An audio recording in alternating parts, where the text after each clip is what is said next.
കൂടുതൽ ആൾക്കാരുടെ ചോദ്യമാണ് പെണ്ണുങ്ങളുടെ ശബ്ദം ഔറത്തല്ലേ എന്ന്. അല്ല, ഇസ്ലാം ഒരിക്കലും അങ്ങനെ പറഞ്ഞിട്ടില്ല. അങ്ങനെയാണെങ്കിൽ ഉമ്മഹാത്തുൽ മുഅ്മിനീങ്ങൾ ഒരിക്കലും സ്വഹാബികളോട് സംസാരിക്കുകയില്ലായിരുന്നു. പെണ്ണിന്റെ സൗന്ദര്യമാണ് ഔറത്ത്, അതിനെ മറക്കണം, ശബ്ദത്തെ അല്ല. സൂറ അൽ അഹ്സാബിൽ 31-ാമത്തെ ആയത്തിൽ പറയുന്നു, സ്ത്രീകളുടെ ശബ്ദം ഔറത്താണെങ്കിൽ അല്ലാഹു സുബ്ഹാനഹു വ തആല പറയുമായിരുന്നു സംസാരിക്കരുത് എന്ന്. പക്ഷേ ഇവിടെ പറഞ്ഞത് സോഫ്റ്റ് ആക്കി സംസാരിക്കരുത്, മധ്യമ സ്വരത്തിൽ സംസാരിക്കണമെന്ന്. ഇനി ഒരു സ്ത്രീ ഓഡിയോ ഇടുന്നതാണെങ്കിലും വീഡിയോ ഇടുന്നതാണെങ്കിലും ലെക്ചർ ചെയ്ത് ഇടുന്നതാണെങ്കിലും ഒരു കുഴപ്പവുമില്ല. ഹലാലായിരിക്കണം, ഇസ്ലാമിന്റെ ശരീഅത്തിന്റെ വിരുദ്ധമായിരിക്കരുത്.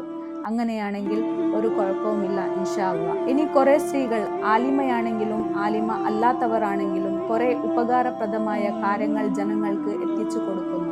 സ്ത്രീകൾ നബി സല്ലല്ലാഹു അലൈഹി വസല്ലമ തങ്ങളോട് ചോദ്യം ചോദിക്കുന്നത്, ഹദീസ് പ്രചാരം ചെയ്യുന്നത് പല ഹദീസുകളിലും കാണാൻ സാധിക്കുന്നു.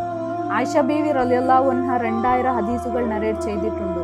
4 മസ്ഹബുകളും സമ്മതിച്ചിട്ടുണ്ട് സ്ത്രീകളുടെ ശബ്ദം ഔറത്ത് അല്ല എന്ന്, അവൾ അവളുടെ ശബ്ദത്തെ സോഫ്റ്റ് ആക്കുന്നതുവരെ. അതുകൊണ്ട് പ്രിയപ്പെട്ട സഹോദരിമാരെ, നിങ്ങളുടെ ശബ്ദം ഔറത്തല്ല, നിങ്ങൾ നിങ്ങളുടെ ശബ്ദത്തെ സോഫ്റ്റ് ആക്കരുത് എന്ന് മാത്രമാണ്.